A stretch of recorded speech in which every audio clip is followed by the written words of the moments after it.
What's going on, everybody, and welcome back into the Brenden Schaefer Fantasy Football channel.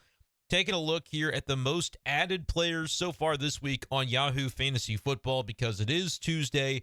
That means your Fantasy Football League waivers will likely run overnight tonight or sometime Wednesday afternoon. So we're taking a quick look at who is being added across Fantasy Football leagues right now and which of those players do we recommend you should pick up.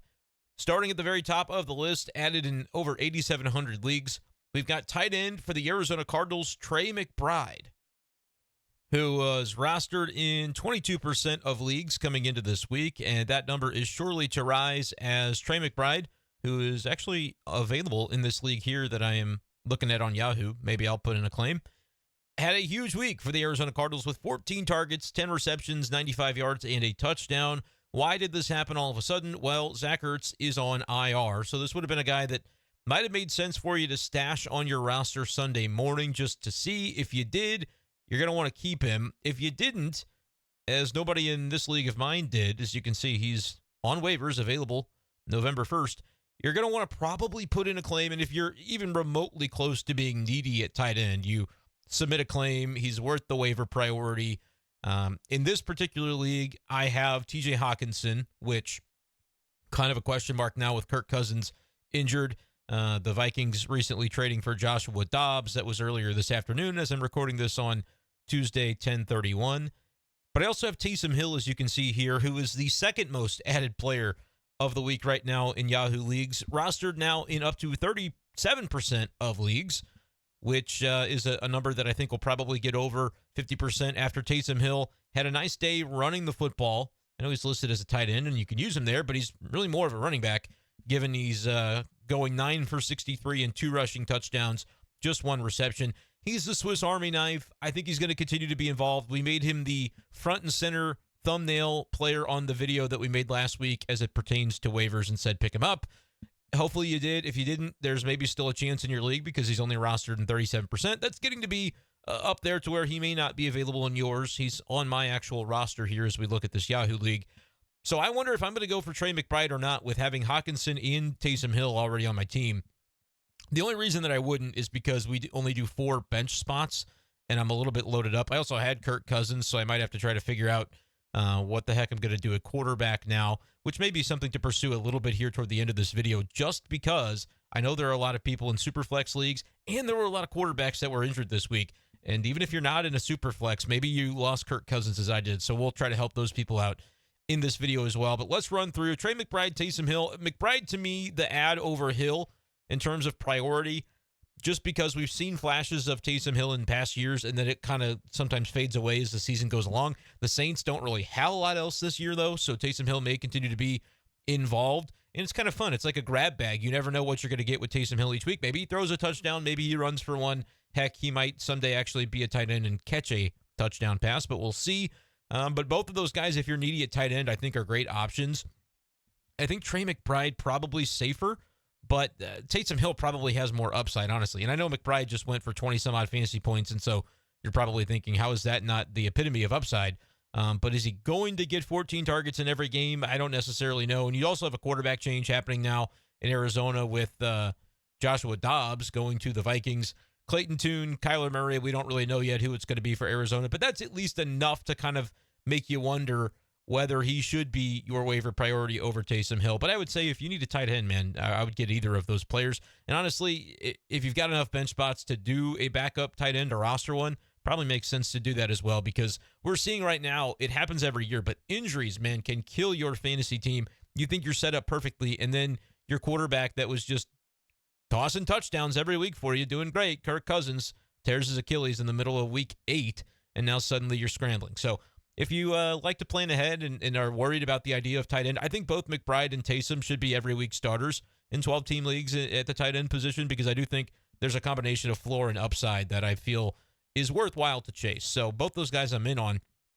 Amari DiMercado continues to be kind of the workhorse, the guy getting the most of the work there in the Arizona backfield. 20 carries for 78 yards. Had a touchdown this week through the air. Just a 1 yard. No, he didn't. He had a 1 yard catch. I read that as a touchdown, but it's just a yard. So not a crazy fantasy day, but 9 fantasy points in PPR leagues. Had 11 the week before that. If you haven't picked him up by now, I don't necessarily think you have to rush out and get him and spend a big fab budget or waiver priority. He is still available, only rostered in 37% of leagues. Third most added player as of right now this week on Yahoo. But for me, it's like, is he going to get 8 to 12 points per week? Probably. Is he going to end up scoring a touchdown at some point? Probably. So that number even goes up. It's a nice floor play in deep leagues, man. I'm in a 16-team league where I'd kill to have him as my RB2 this week because I have, who is it, Javonte Williams? Is he on bye?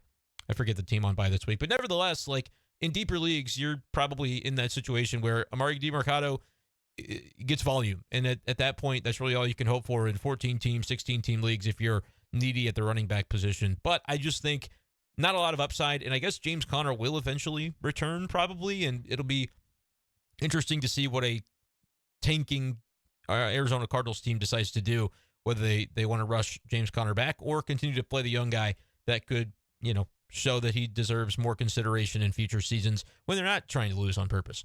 Njoku and Kincaid, more tight ends, but they're rostered in well over 50% of leagues. So if they're out there, you should be definitely picking up Kincaid. Njoku, I could take him or leave him.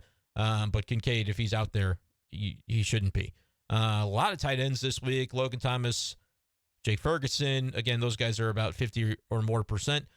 Darrell Henderson is at 45%. Kyron Williams, I think, is still a couple of weeks off from getting off of IR. We saw Royce Freeman get to play a little more in this game. I think Darrell Henderson is going to continue to probably play a role for the Rams, but they're going to have to make a decision on him because they reverted him back to the practice squad for the second consecutive week. If they bring him up again for next week's game, he is part of the team moving forward on the active roster. Probably not the biggest deal in the world because they picked him up off the street. He wasn't doing anything before the Rams grabbed him. I don't even think he was on a practice squad, but I could be wrong about that. But basically, his career is going to be with the Rams or probably not at all. So I would continue to pay attention to the wire and what news comes out later this week about Darrell Henderson, if they're going to elevate him one more time and then sign him to the 53-man active roster as a result of that. But the Rams are on bye week 10. So, again, I put Darrell Henderson in that same category as DiMercado, where it's like, if you need a start this week, probably fine to go for him. But otherwise, there's not a lot of upside there. I mean, I guess I shouldn't say that. The Rams offense has been known to do some things at times. So there would be upside on a 1 week play for Henderson. They're playing at the Packers. Their defense has been what it's been this year. So I don't mind Darrell Henderson. But again, these are a lot of guys that we talked about last week. It doesn't seem like a huge waiver week right now. Previous star of one of our videos, Josh Downs, we said, man, pick him up. I think he's going to continue to be great, and he has been. How about Jahan Dotson getting picked up a lot right now in leagues? Rostered in 52% of leagues. He might have been dropped in recent weeks because the breakout, we didn't see it coming. We waited, and there were some people that probably cut bait on Jahan Dotson. So I would say that that's somebody you should check for on your wire because he had a really strong week. 10 targets, 108 yards on 8 receptions with a touchdown, nearly 25 fantasy points in PPR. That's what he's capable of doing, and they're just going to let Sam Howell sling it the rest of the year. So I like going out and getting Jahan Dotson. I traded him away in recent weeks because he was like the last man on my bench on a team, and I just kind of wasn't paying him much mind. I obviously wish I hadn't done that. So don't make my mistake. I would say hang on to Jahan Dotson right now if you can. But really not a lot of guys that like emerge that we should be paying a ton of attention to that are going to be available everywhere. Demario Douglas may be the best example of a guy getting picked up a lot right now. And you just, based on the target share, he's had 6 and 7 targets in each of the last 2 weeks. Not much in the way of yardage this past game for Douglas, but he did lead Patriots receivers in snaps. So I guess that's something. 3% of leagues. I might put in I may not waste a waiver priority on him unless I'm really, really needy at wide receiver. But he's somebody that you can probably pay attention to if you do the move that I do and sometimes wake up at 2 or 3 a.m. If there's a guy that I don't want to waste a waiver claim on, but I really would like to have on my team, sometimes I'll set an alarm and check to see if he went unclaimed and grab him before everybody else wakes up. But I don't know if I'm spending a waiver claim on him. And in terms of whether you decide to put some fab on him, you could probably throw a couple of bucks. But across my leagues, I just don't feel like there's a lot of guys this week that are too high up the charts. Leonard Fournette, somebody that you might want to pay attention to. Latavius Murray has been getting so much run for the Buffalo Bills, and he is terrible. So Leonard Fournette, who's also bad, could maybe take over that role. But I wish they would just give more to James Cook. But they continue to want to use multiple guys, perhaps to keep James Cook and all of them fresh for the stretch run. But I guess that's somebody that you could pay attention to if you're so inclined. I won't be picking him up, but I can understand the reason to do so. Again, beggars can't be choosers, and sometimes you just happen to be in a position where you are needy at running back, and you don't really have a choice but to say, nope, I can't turn my nose at Leonard Fournette. There's upside there, right? If they give him a role, that's a good offense that he could potentially earn some favor within. I wish I had a real honest answer. I guess Trey McBride is probably the guy that has to go on the thumbnail for this video here on the Brenden Schaefer Fantasy Football channel. Make sure you guys hit subscribe, by the way. I would love to get this channel going. I know it's a little bit more fun to do during the beginning of the season when we're doing fantasy drafts and able to kind of dive into all of that stuff. But this kind of stuff during the season is how you can win your league. So trying to get this channel up and going. If you guys would give me a subscription, I would really appreciate it. It is free. But I'm thinking Trey McBride probably got to be the guy that I highlight the most this week. Let's look at the quarterback position and see what's out there and see who's being added this week. Derek Carr is a guy that makes a lot of sense because he's kind of steady and he's a veteran. And so people, and they look up and see the Bears defense for him this week. If you lost Kirk Cousins, he might be available, Derek Carr, in your league. He's rostered in only 38% of Yahoo leagues. Sam Howell rostered in 46%. I think I would prefer the upside of Sam Howell season long. He had 40 fantasy points damn near this week. And I think that's, like I said, I think it's going to continue. Washington trading away basically their entire defensive line today. So it could be that they're just in the mode of let's develop Sam Howell and really let him sling it this year. And I think I would like to see that as well. You could pick up Josh Dobbs if you think it's a better situation for him in Minnesota than in Arizona. I do think that Josh Dobbs has been serviceable for fantasy managers this year, especially in deeper and Superflex leagues. But certainly should be rostered in Superflex. And honestly, I'd make the case that with all the injuries right now, he could do okay with Minnesota. The problem is he's not going to start right away. Jaron Hall is the name that we should be talking about